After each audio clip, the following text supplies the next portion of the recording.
Ferguson, America's fat loss coach, researcher, nutritionist, a guy who cares. And that's why we share this information because I want you to be informed. And if you are informed, you can make better decisions.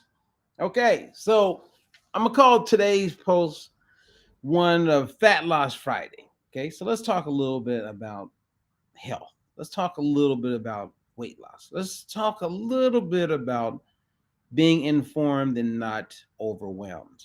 So, my question today is, do you 100% understand the difference between a food that is fortified or a food that is enriched?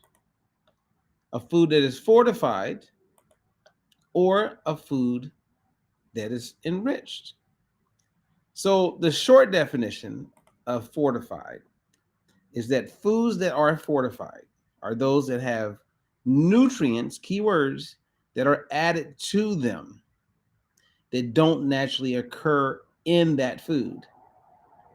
Okay, so what I mean by that is that foods that, well, one, whatever's added, it has to be based on government regulations, an ingredient that is proven to contribute or improve one's nutrition or add to their health benefits.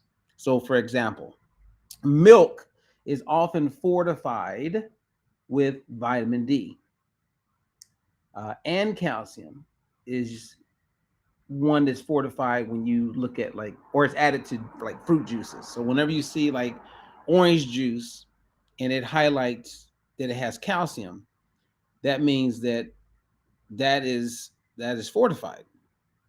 Um, and that calcium never, ever, ever, ever was part of the juice. And then when you look at foods that are enriched, okay, not fortified, enriched means foods that nutrients were lost during the process, but then added back in. So, for instance, many refined grains are enriched. Um, One of the best examples that I've seen over the years is like folic acid, right? So, wheat flour, when they make it, it may have folic acid, but it gets enriched with it after the fact. And folic acid is one of those ingredients that's highly recommended for people to get an adequate amount of when they're pregnant to help prevent spina bifida. So if you look at the breads that are available in the United States, the breads, the cereals that are available in the United States, they're fortified with folic acid. And we have a reduced likelihood of spina bifida that takes place in the United States. Whereas if you go to Mexico, they have an increased likelihood of spina bifida because a lot of the foods you eat in Mexico aren't fortified or aren't enriched, excuse me, with folic acid. Um, Now, why does all this matter? Well, it 1000% matters because when it comes to making sure you get an adequate amount of minerals, vitamins, all the things that these marketers are highlighting, you want to eat as close to nature as possible. I count on fruits, vegetables, beans, legumes, lentils as the primary resource for getting in those nutrients that are helping me instead of relying on processed foods, right? That are saying that you're going to get all this dietary fiber, that you're getting all of this fortified slash enriched benefit. But in reality, the further it is from nature, the worse it is for you. So let's just take an example. I'll give you a quick example. So this is a snapshot of the anatomy of a grain, right? So you have what we call a wheat berry. And if you look at the center, the mass of this wheat berry, you have what they refer to as endosperm. And endosperm is what primarily makes white bread. It's a soft, gooey portion of the grain. And when they process a food, let's say it's going to be wheat based, let's say whole wheat bread, what happens is, or white bread that's not sourdough, they strip and break up this wheat berry, right? So the bran gets stripped away, the germ gets stripped away, and the endosperm gets stripped away. And to keep this simple, think of each one of those ingredients being stripped away and put in its own vat.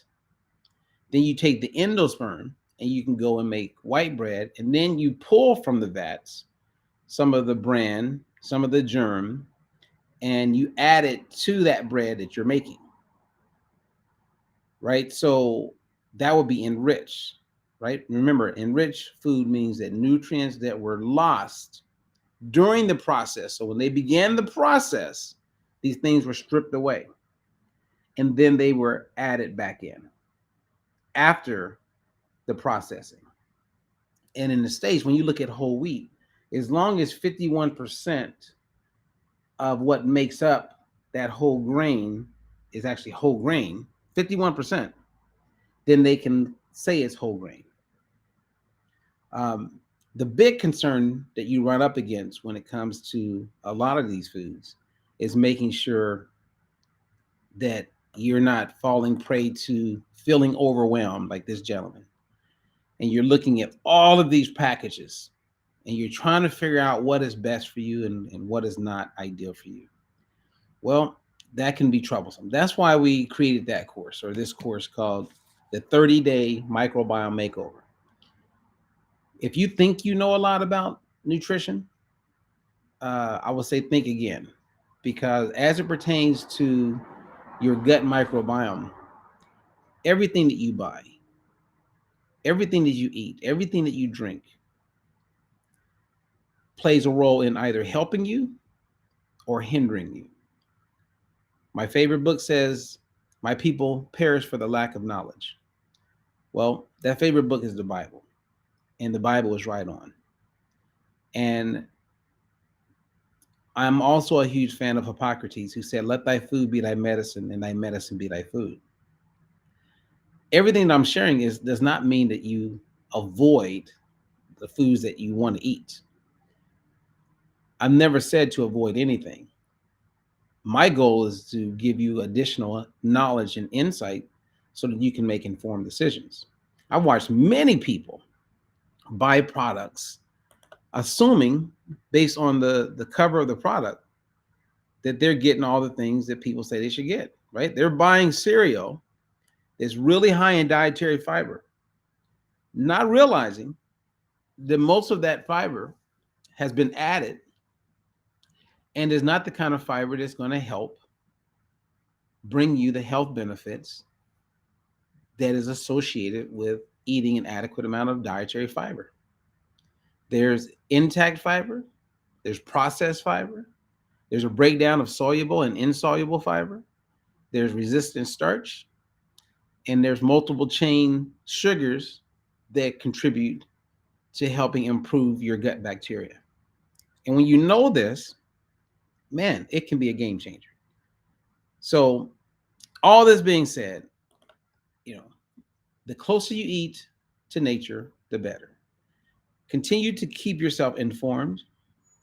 And when you're informed, you're less likely to fall prey to people who are on a mission to encourage you to do certain things, eat a certain way, take certain supplements, and they may be misinformed. So begin with just understanding the difference between enriched foods and fortified foods. And then as you look at those ingredients, then it helps to understand what's potentially helping you and what's all hype. So I know I kept this pretty simple, kept it vague, but it's one of those things where when you're buying products, you just want to know the difference between enriched and you want to know the difference between fortified. So let's go back to enriched and then we'll end this time. Enriched foods means that nutrients that were lost during processing are added back in. Foods are lost during processing, but then added back in. Okay, that's enriched, right? And many refined grains, you'll notice on the label, they'll say enriched. That doesn't mean I'm going to buy it because it's enriched. That just helps me understand that through the process, the ingredients that used to be part of it in its original state is gone, and then they enrich it. And when it's fortified, that means in its natural state, it was never part of it. But like, milk being fortified with vitamin D, most people would assume vitamin D is milk and milk is vitamin D. No, vitamin D was added to the milk as an upsell. Added, okay, fortified. You're going to get your vitamin D by getting some sunshine, by taking your vitamin D3 supplements, by eating salmon and greens, foods that are rich in vitamin D, not the fortification. That would be my recommendation. All right. So, again, this is Robert Ferguson. Thank you for giving me a chance to share information with you. Make it a good one. Run with it. And if you have questions, we always provide an email and a way to contact us. Don't hesitate to reach out, and we will help provide you with that clarity so you will have the confidence to continue to rock and roll through the process of you living your